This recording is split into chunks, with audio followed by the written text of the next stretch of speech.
Welcome to the Change Within podcast. My name is Gerard Uselli, and this is episode 47. I cannot believe that we are on this journey for so long now. It has been 5.5 months, and every single day of just planning this has been surreal, getting to know people for the perspectives of change throughout their lives, and it's been an incredible journey thus far. It's been a little bit since I've been on, but I do have a very special guest for today, and his name is Marc Hayford.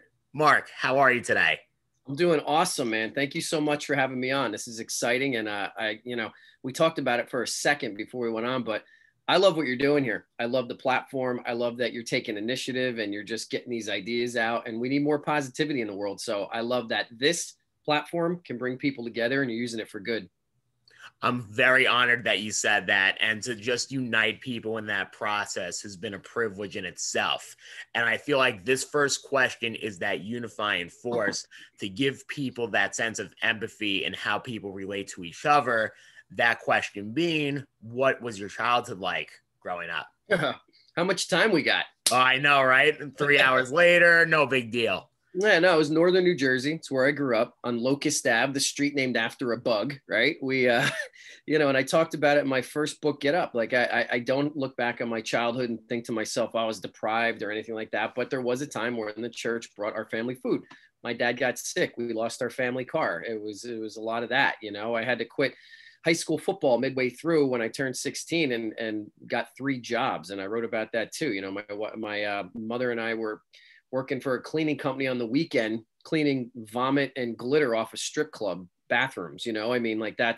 That's what it took at that time. So, it wasn't all puppies and roses, but it wasn't horrible either. I had a roof over my head. I had an Atari gaming system, and I had friends where I could go play wiffle ball behind the church, So I'd say it was lower middle class at that time. And it was the 1980s, right? The greatest weekend ever, known as the 1980s. And, a lot of those experiences that I went through in my life, I think that really accredited to who the person I am today and a lot of my mission statement and what I do. So I don't regret any of it. I had a happy childhood, but there were absolutely struggles with that. And I've moved past them, but I think still take a piece of them with me. And that really goes hand in hand with appreciation and gratitude and grit. So there's a lot there. Yeah. Absolutely. And another point to that is, as far as like when you were playing games with like your friends growing up and everything, being that like competition does build the best in people. Like, what was one game you used to play where it was just like, okay, I'm going first place, all or nothing? Every game. I mean, I think that's just the mindset, when the high school I went to was St. Mary's High School in Rutherford, New Jersey, East Rutherford, New Jersey. Right. And it was just, the school was always on the verge of closing every year because of low attendance.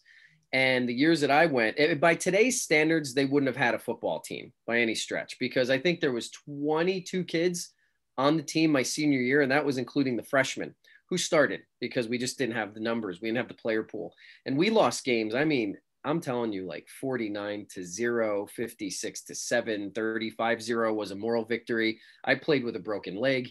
I'm sure more than one concussion that wasn't diagnosed properly at that time, in that day and age, the dark ages, right, of football, when it was way more violent than it was now. Being in the trenches like that, learning how to fight like that, learning that you got to it's next play. You have to keep going. That does something to a person. And for me, it was a positive. Looking back, I didn't look at it at the time. I didn't hate it at the time. I didn't love it at the time. It's just what it was at the time. Now, looking back at that experience, I would trade that for nothing, because that has helped me be able to just surpass obstacles left and right in my life, to know it doesn't matter what's on the scoreboard, how much time is on the clock. You got to go. Like, it's now. The next big play is this play. This could be the game breaker. This could be the one that gets you back in. This could be the one that puts you over the top. So, yeah. But the answer to the question was everything. I don't show up to lose, right? So, and people don't like to lose. I think, Vince Lombardi said it. You show me a good loser, I'll show you a loser, right? You're not supposed to like to lose. That's why. Great quote. Winning's not even that great, but losing sucks. To that point, just one more thing. So Logan Paul said something interesting, and this is for his fight with Floyd Mayweather. He was talking about his podcast for Impulsive, and he goes, it doesn't, even if I lose, it's the journey of what it's like to lose that I appreciate the most. And for that to come from him says a lot. And to kind of like have that reflective sense of learning, even in that status, as far as like who he is as a person versus like the stigma is surrounded by him, I felt like that was a very compelling statement from him. It was kind of cool to like see that. I'm just impressed that he was able to get in the ring with Mayweather. So I think Right. that's a victory in itself. Absolutely on that. So to kind of do more of a branding question with you, when did you start to be aware that mindset and positivity are your focuses? Aware or using that. That's funny because nowadays I have 3 books that went to #1 on Amazon, whether it's self-help, sports psychology, NLP, which is neuro-linguistic programming, fancy way of saying how you talk to yourself and rewire your brain, had lots of accomplishments, successes by others, what people would consider by those standards. And man, it's all part of the journey, the positivity. People look at me today and they go, well, were you always a positive person? Like, no, I grew up in New Jersey. Come at me, bro. So but Yeah. I think you just learn as you get older, and I found that a big key. I've always done this. I didn't realize what I was doing when I was doing it, but it's always about lifting other people up. It's always about trying to be kind to others. That doesn't mean it's always rainbows and puppies, but I mean, lending that hand, encouraging others. We're all good at a handful of things. You don't want me making you pancakes. I probably can't change your oil, and you don't want me helping you fix your deck because someone's going to fall through and break their foot. Okay. But my superpower is encouraging, and I'm, not in a cheerleading sense, but I think helping people find the perspective of how they could win and why they should go forward and why they should keep playing all out. So I think it's something that's been in my DNA. And just as I've gotten older, I've learned to cultivate it and help it surface. Who is one person in your life that made you want to inspire others? One person. Well, that's an interesting question. That's a great question. There's, you look at someone's body of work over their lifetime, and there's so many. I mean, there's so many mentors, living and dead. Now everybody's got this supercomputer. The 8-year-old third graders have supercomputers that are disguised as cell phones, so we can go anywhere, see anything, hear anyone. And it's awesome. I love the day and age we're in, right? So I have mentors, both living and dead, from all different walks of life, from former presidents to current motivational speakers and everything in between.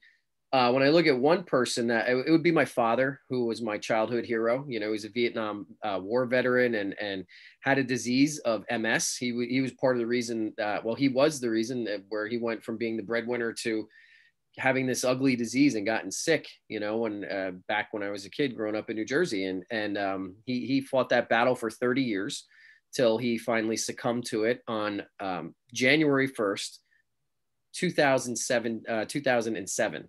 So it was 30 years, 3 decades of this, watching my childhood hero have this slow, decline in an ugly way, and watching my mom step up and be the primary caretaker and not really knowing how to do it, but figured it out. It was the Richard Branson, it's a successful person will say yes and figure out how to do it later. And so both my mother and my father, watching them and having to just navigate through those times. And while I was growing up and then starting my own family and then going military, and then, it was an interesting time frame, but definitely I will give it back to my parents for, the ones that have inspired me, that have just shown me through actions on how to encourage, lift others up, and to just how you should live. Absolutely. And to kind of go back in the sense of like content that you've actually created, maybe and potentially symbolic of this as well, for your book, Light Up the Darkness, what was the cover symbolic of? Boom, right there. That. Well, it's funny because Light Up the Darkness, we're talking specifically the physical cover. Is that what you're asking me? Yes, exactly. It's funny because it's not what I wanted initially. And I've had so many people have come to me and go, hey, I have this idea for a book, or I want to do the book, or how do I start the book? Or, there's 50 million different questions and there's 50 million different ways to do it. But I love working with people and giving, maybe advice or my opinion on what could or shouldn't work for them. For this particular project, I had a whole different vision, where it wasn't going to be a hand opening up a lighter. It was going to be a crowd with hands in the airs and a ton of them holding up lighters. And the book was going to be yellow, bright yellow with blue lettering. Oh, wow. And it just didn't work. It just didn't work the way it was going to be. If you guys have a copy of Light Up the Darkness, or if you Google it or go on Amazon, or now it's on Audible, where I was able to go in the studio and record, that is my second Audible book. You could see the upper right-hand corner in yellow and purple, actually, it says a Marc Hayford power book. And that's the little part that they put on the cover that I wanted the whole cover to look like, but it just wasn't going to work through production. So it came out the way it is. And it's funny because you always get this idea of how things should go, and they never go that way. They just don't. I own my own DJ company. I've been DJing for over 2 decades now. And when I sit down with these young brides and grooms to be, we look at the itinerary, and it's cute that at 7:06 we're going to do intros, and at 7:14 you're going to do the first dance. It doesn't work like that. It's going to go sideways. And I want to be the first one to tell them, we got to build in time. We got to be able to navigate. We got to be able to just, flow with it, because it doesn't, too many people are too rigid on exactly what they want. Everything's got to be perfect. Everything, it's the stars have to line up, everything's got to, the weather's got to be right. You got to have so many degrees before, screw that, fail forward. You got to go forward, because if I waited and kept going back and forth and changes and this and that, this book would never be out. You could change it to death. You can overthink it. You can super edit it. And it's just, at some point you got to put the product out. So we wanted to get the product out. My first book, Get Up, Encouraging You to Attack Life. This went #1 in 4 hours from its release on Amazon. Yeah. I'm going to tell you something crazy. #1 in 4 hours. In self-help specifically, it jumped over Gary Vee's book from 2018. Really? It jumped over Jack Canfield's book. It disrupted the top 10. It stayed there. I don't have a blog. I've never taken a formal writing course. It was the first thing I ever dropped. And I tell you that because that book, you know what it has in it now? Typos. It's a #1 book, and there's a couple typos in there. And I could absolutely have them fix it like that. And I didn't want it done. I said, leave it. Because I'm not perfect. That book is not perfect. We're always changing. We're always growing. And if somebody reads that and goes, holy crap, that is a #1 best-selling book and has a mistake in it, then I shouldn't be afraid of making a mistake. I should be able to take a step forward. I can fail forward and grow and get better. No, that's actually very inspiring. Really. Thank you. Yeah. I wanted to ask you about you doing former professional wrestling as a referee. What was the most historical event that you ever witnessed in the ring? Wow.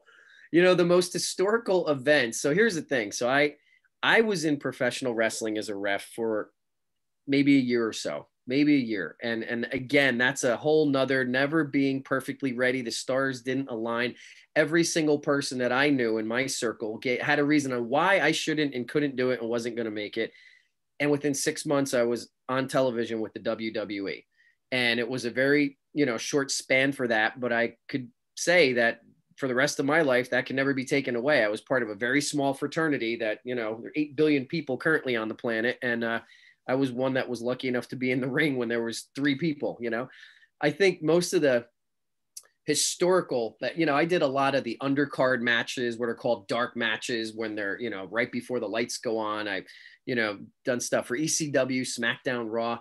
And, as far as a historical thing that I saw in the ring, or I wouldn't say so much in the ring versus the whole experience, the people I met, when you see that there's these people on television, like a John Cena, a Dave Bautista, an Undertaker, Rey Mysterio, Shawn Michaels, on and on, right? And now you're in the locker room with them, or you're having a conversation with them, or John Cena walks up to you and goes, hey man, good luck, and punches you in the chest. You're like, hey, thanks, and now you got to go get surgery on your chest, it's just incredible, backstage, literally seeing rock stars. Like I'll never forget, we were in Texas and standing there, and there is Billy Gibbons from ZZ Top, just standing there, standing there. No big deal. That's crazy. No big deal. I walk up to him, I said, hey, Mr. Gibbons, my name's Mark. I'm brand new here as a referee. He went, and I said, I'm a big fan of ZZ Top. He went, okay, pulls out this little thing of Post-its with the ZZ Top insignia on it, goes, here you go. And he hands me his autograph. I'm like, thanks. It was the most trippiest. That is amazing. It's crazy. I went to bed in Kansas, woke Oh. up in Oz. So, you know, historical would have to be that entire time frame of just being part of that whole experience. It was unbelievable. And the people that are there, I'm gonna make a funny comparison. So yeah. I was doing fundraising work, and very similar to how you introduced yourself to just a random person who was at the event, the same way that he did the post-it note for the autograph, he just randomly wrote a check, and he's like, "Fine, that's great. Leave me alone." Yeah, yeah, yeah. But it was It cool. was He, the apparently, exact same scenario, though. Like, that's yeah, crazy. I love it. You know, whatever. It's all good. But I get to have that story with me. You know, and And vice versa. yeah, I guess. Okay, yeah. So, how did the Get Up podcast come to fruition, and did you feel like it would be where it is today? Yeah, great question. Thank you. So, well, you know, look at your podcast, The Change Within. We're talking about change. We're talking about steps. We're talking about progression, right? And I believe everything, you know, every piece of your journey, you can make a choice. You can choose to do something with it, or you can choose just to, well, I'm going to put it in a box over here. I believe motion creates motion. I believe success creates success. And I believe you can put all these little wins, successes, accolades as bricks to build your success wall, right? And for me, Get Up came out, and then up there, my second book that hit #1, if you could see it up there, it's 365 days of encouraging you to attack life. Lots of words, I know, but it's basically a thought of the day. And the reason that went out is because after Get Up hit and blew up, and then on Audible, my wife said, you know, people need more of this. Like, we need more like positivity. People like your message. People like the way you're delivering your vibes. So you got to give them something else. So I wrote that book so that somebody, you know, who needs it can open it up on April 3rd or November 21st or June 2nd and go, okay, here's the thought of the day to kick me in the rear, put an arm around me and pat me on the back. I need all of it. Let's go. And after that book hit #1, my wife, again, who's my biggest supporter, she said, look, you need to do more. I'm like, oh, well, I just put 2 books out in the past year and they both hit #1. Like, how much more? She's like, you need to do more. Like, you need to serve more. So we talked about it. And she said, podcast, like, you need to do a podcast. So in 2019, every single day, I dropped a daily podcast, which was out on SoundCloud. And I wasn't getting the traction I needed, what I felt I needed to get the message out in a bigger platform. However, that led to a radio show. So I had the Get Up Power Hour, which, fun fact, and kind of sad in the same sense, I'm based out of Pennsylvania right now. And in the Philadelphia marketplace on radio, you want sports? It's all over the place. You want the negative, nerve-wracking Nelly news? Yes, please, all over, right? You want mindless entertainment? Sure, we got that. You want the latest crappy Cardi B song with Doja Cat? Sure, we got that. We'll play that too. You want anything that's going to be positivity, mindset, attitude, lift people up, encourage them? We don't have it. I was the only show, the only 1 hour of radio that was doing that. And after a year and a half of doing that, I said, wow, this is great. You know, the podcast got me noticed enough and made me somewhat credible to the people in the industry to be able to have a radio show. Having a radio show got to the point to where I wanted more. I needed more. I needed to serve more. And I didn't like the idea that just this little circle of the planet was getting that message.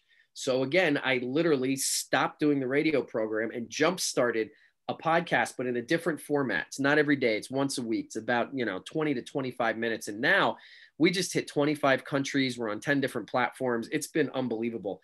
And wow, I don't know where it's going, but I know I'm going to keep going. And apparently somebody's listening and people need it. I feel like we need it more.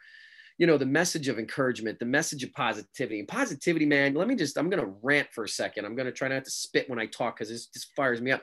It's not, too many people, they talk about being positive, things like puppies and rainbows and cupcakes and glitter. It's not what it is, dude. It's not unicorn and sunshine. Positive means you are a badass. It means like you've been through it, like you got the scars, like you've been punched in the face, but no matter what, you're going to find a way to win. You're going to hit a wall and you're either going to go through it, you're going to go over it, you're going to go around it. I heard an interview with Quentin Tarantino who talked about just his success. And he said, I love listening to him about this stuff. It's crazy. Yeah. He's amazing. And you know, something he said was, he said, I look at myself like I'm a Pac-Man and I'm just constantly going. When I hit the wall, I don't go backwards. I just find a way to keep going. And I think that's what a lot of people need to do. And they need to be encouraged to do that. Most people stop before the start. Most people stop as soon as they have the first sign of adversity. Hardly anybody goes through with the commitments and goes through and follows their dreams and goes hard and plays big, because we're not here just to freaking survive. We're not here just to get the next meal, the next smoke break, the next mindless crap. We're here to thrive, and we're here to lift each other up. We're supposed to be making this place and leaving it better than how when we first found it.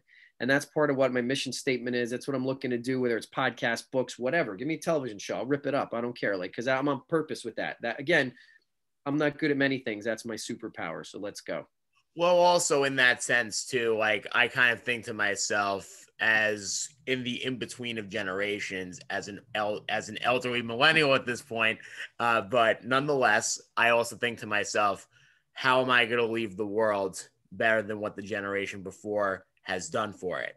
And as I've had people within the education sector, as I'm doing a career transition into the DOE, I've never had anyone in education go more into like assistant principal and stuff like that.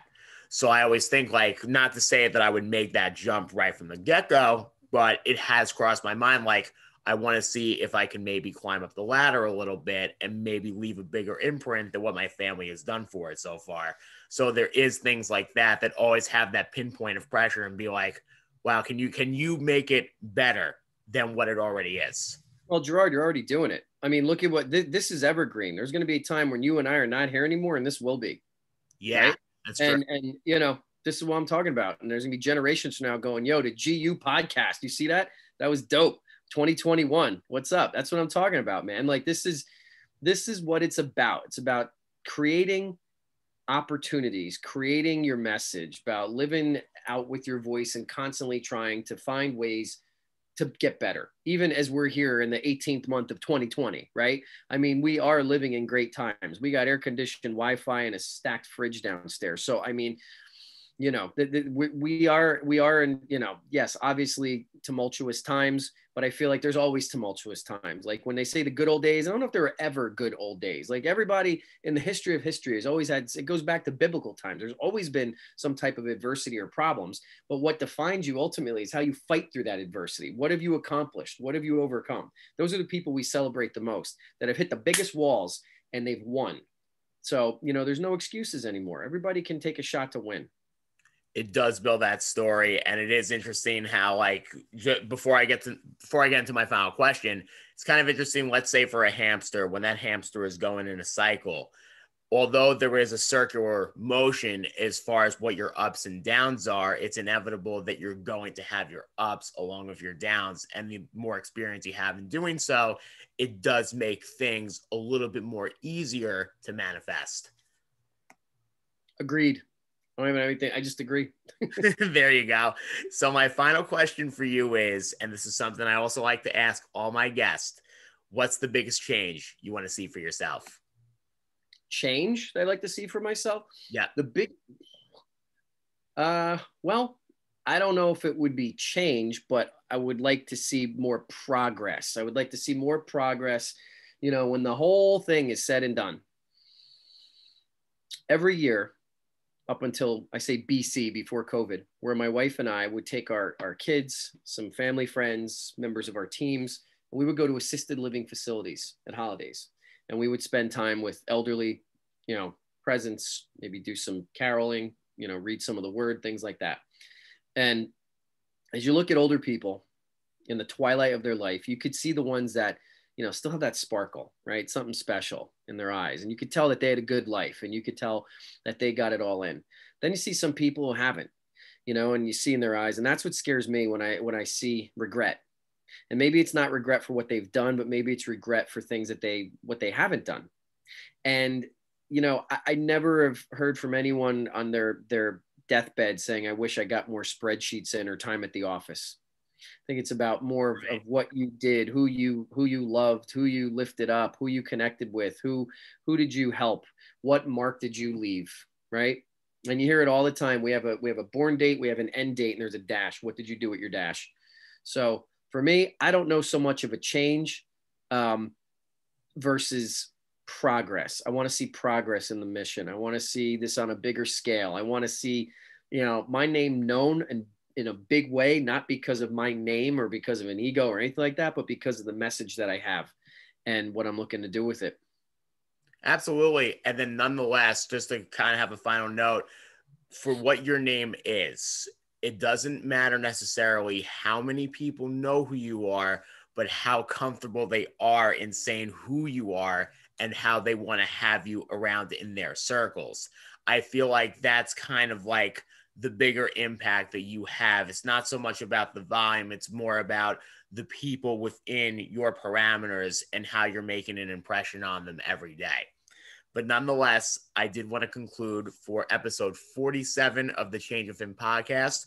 For those who want to check us out, please do so at Anchor, Instagram, Facebook, and YouTube. Mark, thank you very much for joining me today and have a great rest of your day. Thanks for taking the time, brother. I appreciate it. Absolutely. Bye-bye.